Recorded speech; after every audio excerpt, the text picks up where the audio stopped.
Welcome to Practice Admin's online training, Billing Manager Patient Payments. If at the completion of this training you have additional questions, please open a ticket with the support team by emailing support@practiceadmin.com. During this training, we'll go through the steps of posting a patient copayment or follow-up statement payments. So let's go ahead and begin. From the Billing Manager, we're going to click on Practice Management. We're going to select Accounting, and then we're going to click on Patient Payments. So now you have your Patient Payments window. To activate this screen, you're going to click on New. And now we're going to go ahead and just fill in everything as completely as possible. So we first want to select our payment type, cash, check, or credit card. We'll have a check payment. Next, we can either plug in our patient's account number, or we can click on the binoculars to locate the patient. Go ahead and post to patient test first. We enter in the check number, the payment amount, and if we were checking the patient in and collecting their copay up front, then we would leave this defaulted as Enter DOS. It's going to show today's date as the date of service, and it's also going to default today's date as the payment date. And finally, down here, your posting action, you're typically going to select Apply to Claim if possible.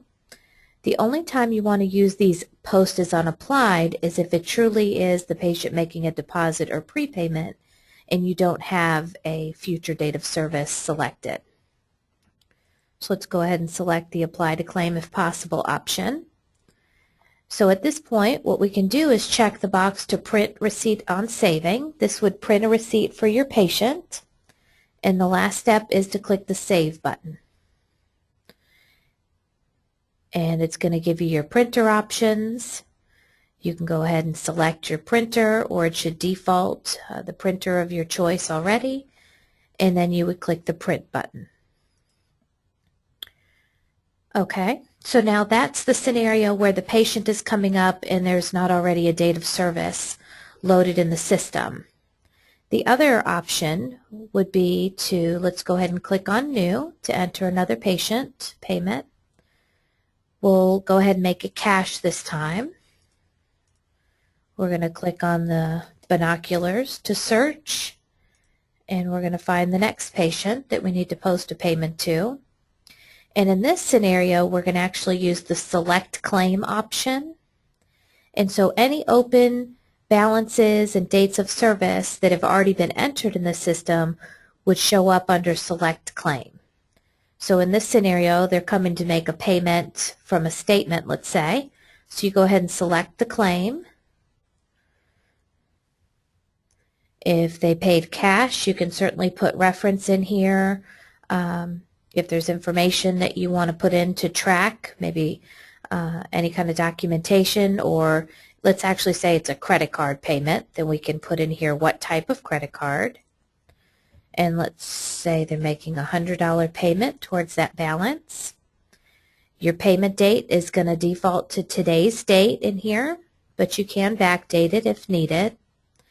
And then again, your posting action is going to be applied to claim if possible.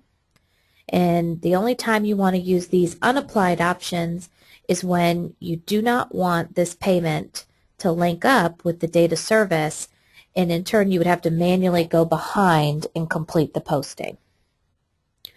All right, and your final step is to click Save.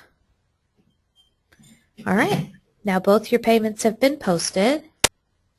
If you wanted to look back at the patient that's still in the box on your screen, you can click on this History button, and it will actually show you their patient transaction history. And here's where you can see it's currently listed as an unapplied payment.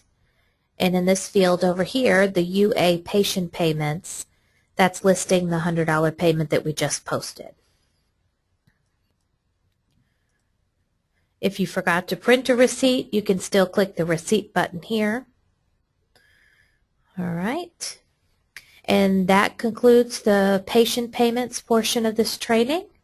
Please keep in mind, if you have additional questions, you can always email us at support@practiceadmin.com. Thank you for your time.